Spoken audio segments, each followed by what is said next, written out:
So,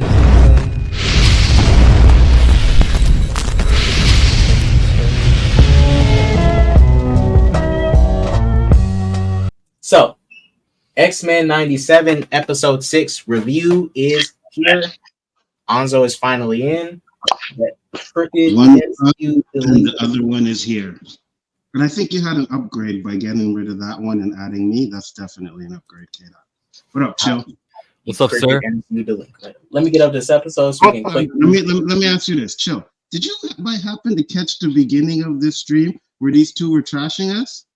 So I only just got home and I saw his invitation, so I didn't hear the rap. I'm gonna rewind and hear it. Oh no, not the rap. They played our WrestleMania video and were trashing us. Why? Oh, wait, we can't have fun? Yes, these two cats over here, these two DC fans over here. You didn't think I would rat you out, eh, K-Dot? Well, I'm ratting you out, bro.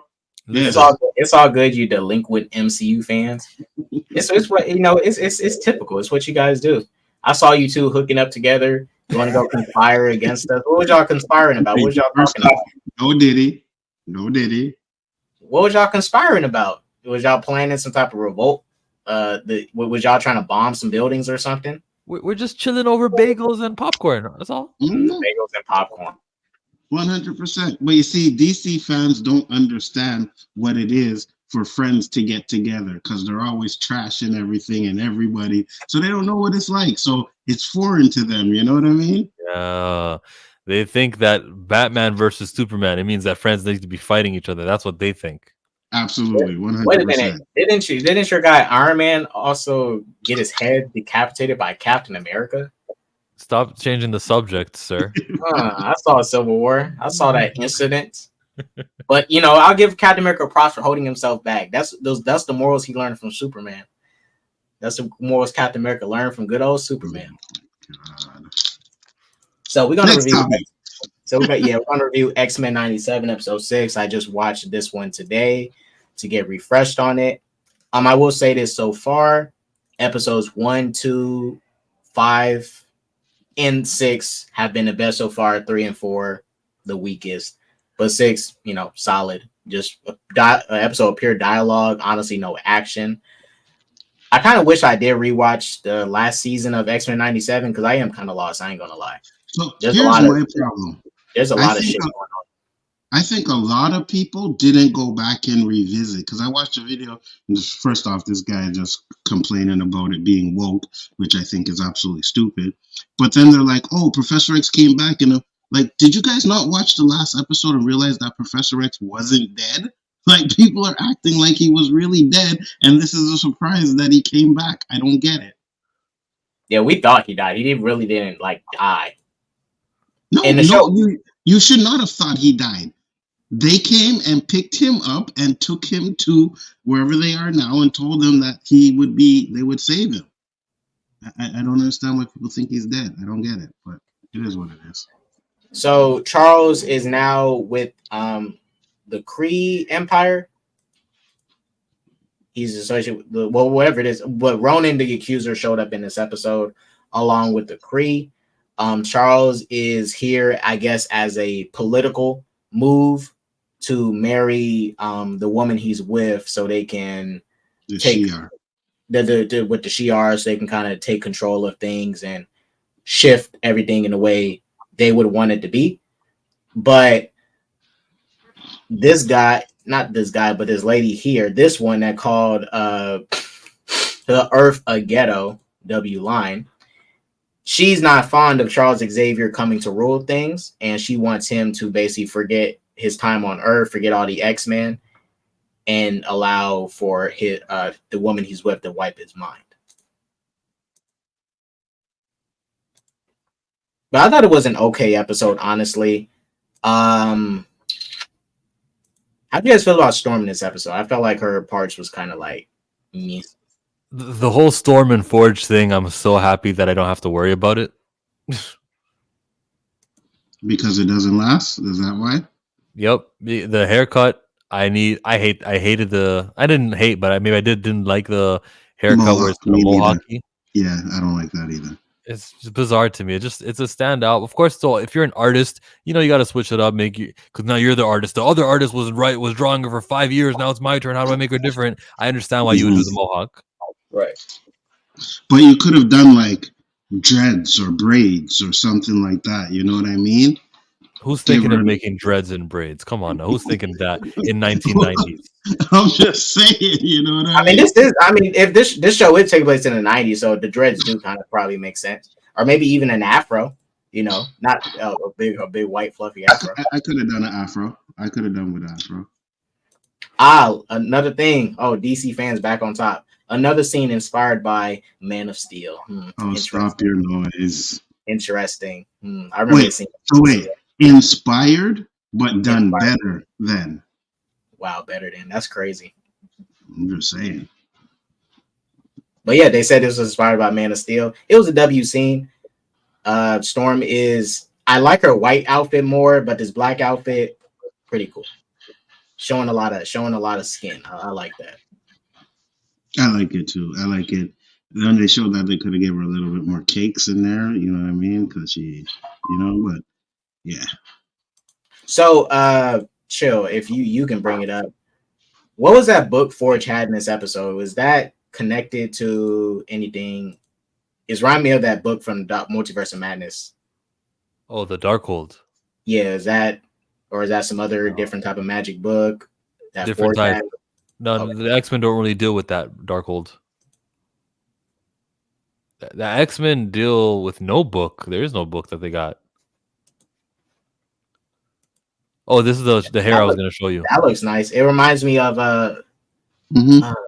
who Lenny Kravitz's girl. I like that. Zoe. Zoe. Yeah, Zoe Kravitz. Kind of gives me these vibes of Zoe Kravitz. Yeah, I like that. Yeah, I think that would have been a good look also.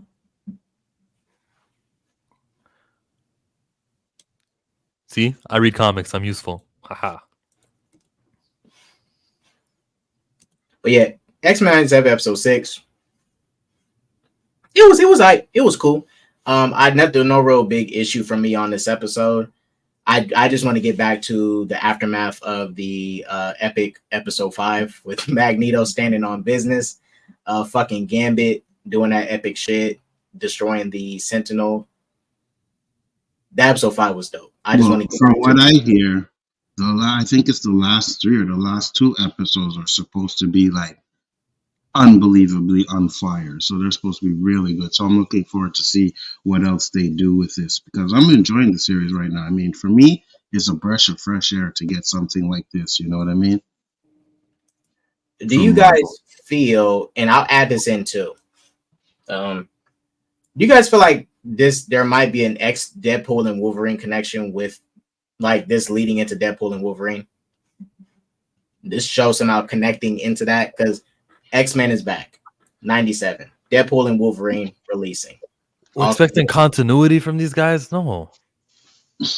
But since they opened up the multiverse, right? You know, the multiverse. Now X-Men 97 is part of the bigger MCU multiverse. Bro, Secret Invasion is part of the same universe, but Nick Fury didn't mention it at all when we saw him talking to Captain Marvel. And there was Skrulls in that too, but it didn't blend in. These teams aren't allowed to know what happens in the other projects. X-Men moving too quick. Unless you read 15 years of comics, you don't emotionally connect to the episodes. What's good, Jayla? Yeah, it's I don't know. You got, and let me just make this clear too to a lot of people watching. I'm not a huge X-Men fan, right? I like some of these specific characters, but this show so far made Cyclops pretty engaging for me. I've been fucking with Cyclops a lot. Cyclops been cool, and Wolverine finally exposed for the bitch he is. Why the fuck he acting like that with Jean? Oh, Jean, you gonna leave the team, Jean? You don't want to fuck me, Jean? Like, damn, Wolverine ain't your woman. Relax. I'm just glad they didn't use Wolverine in the forefront like they do on all of these X-Men shows and stuff. You know, Wolverine, it's like, hey, he's the most popular, so he has the most to do.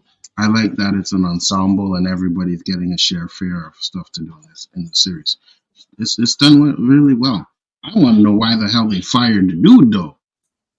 Supposedly he had a OnlyFans or whatever. He was, dropping some heat. That's supposedly what I'm hearing. He had like OnlyFans or whatever. I don't know. I think what we're not hearing is enough for me to say, let's keep a distance until we figure it out. If it really is just he had an OnlyFans account, come on, guys, shut up. Like Disney, what are you guys doing firing a man because he has an OnlyFans account? Really, if that's all it took, an OnlyFans account, that doesn't make sense to me. It feels like you guys. And I'll be honest with you, nobody was probably going to care to go find it because when it comes to animated shows, who really looks for like the directors or writers of it? It's different for live action movies. People will go check on like directors and stuff and see like, oh, who wrote this episode, who directed this. But that's not the case with animation. Exactly. I rarely go look up like who create these shows and stuff or care too much to look into their like back catalog or whatever they got going on. Yeah, I didn't know Dave Filoni was gonna find his OnlyFans anyways. Avatar had Dave Filoni directing it. We didn't even know that about it. Dwayne McDuffie was doing Ben 10. I didn't even know about that. It's just like things you pick up way later. Yeah, because we're not too much in. I mean, we really don't care too much to see about that. Like, I don't even care to really look into who's writing each of these episodes, like I did for when we reviewed Peacemaker, the live action MCU shows and other DC shows that we was reviewing. Like, I didn't care to look up who the writers was, because more times than usual, we don't have to see who the writers is because the animated stuff is usually better than the live action stuff. So we don't have to like really worry about, man, who wrote this shit? Because we trying to figure who wrote this bullshit.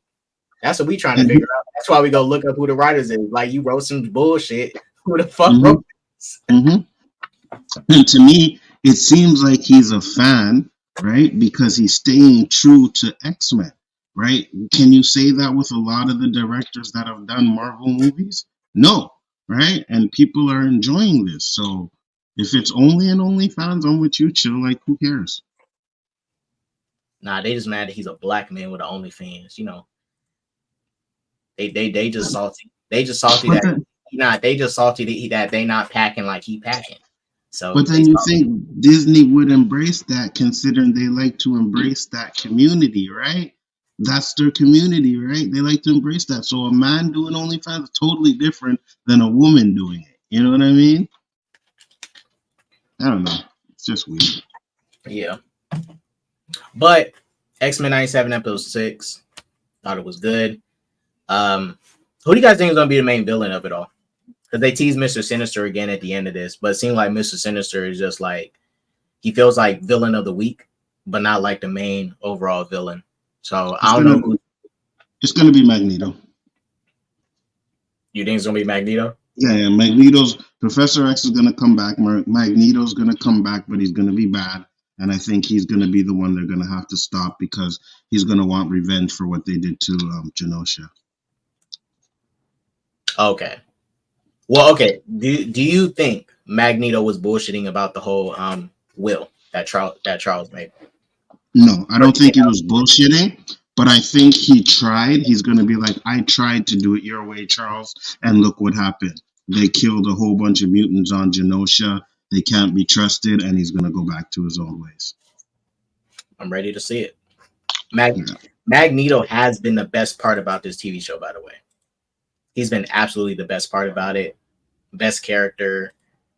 I've been the most engaged with him. His speeches, Magneto was cooking.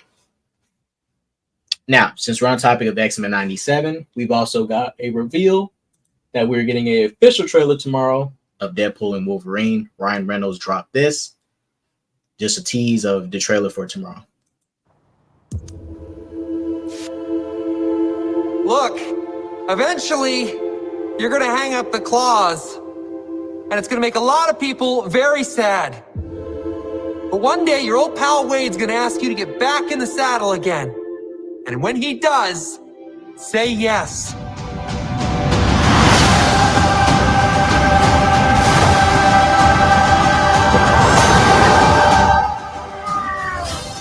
I've always wanted to ride with you, Logan. Deadpool and Wolverine. This thing gonna be fire, bro. A pre-trailer trailer? Are you kidding me? That's amazing. We need more of that. That's out of the box thinking. It's not really okay. I'm over exaggerating it. I like that, and it's making all these movies that people hate. They're taking the best scenes, making you think fondly of this. Using Laurie Kinney again. I hope the actor Daphne Keane shows up. I mean, this trailer is pretty much saying that we're going to get more scenes of Wolverine in the official trailer. Hopefully, that's why I didn't really like the teaser trailer, because it just was a Deadpool. It wasn't Deadpool and Wolverine. It was just Deadpool. But I'm ready for a trailer tomorrow. I think the movie is actually going to make probably just as much money as No Way Home. I guarantee that. I think it will. Absolutely not. A few inches later. They should just put this version of that. I actually prefer this version than this mouthy twat that they've got in these new Deadpool movies. I mean, this one was actually cool. He has the little white cutouts for it. He's serious. He's not meant cracking wise. Absolutely. The worst thing you could ever do is what they did with that guy. No. This was trash. Garbage. This was trash. I don't know why they did that this movie shit. was terrible. It really is terrible. That movie is. See Emma Frost right there. Oh my god. Oh, I don't know how he signed. And this is the Wolverine you guys are all repping. The guy who would sign off on this script. You're repping him hard, oh my god, Wolverine for 10 years. He's held this character hostage from another actor who could probably do the role better, and we have he to. Was forced to do this movie, man. He didn't want to do this willingly. Bullshit.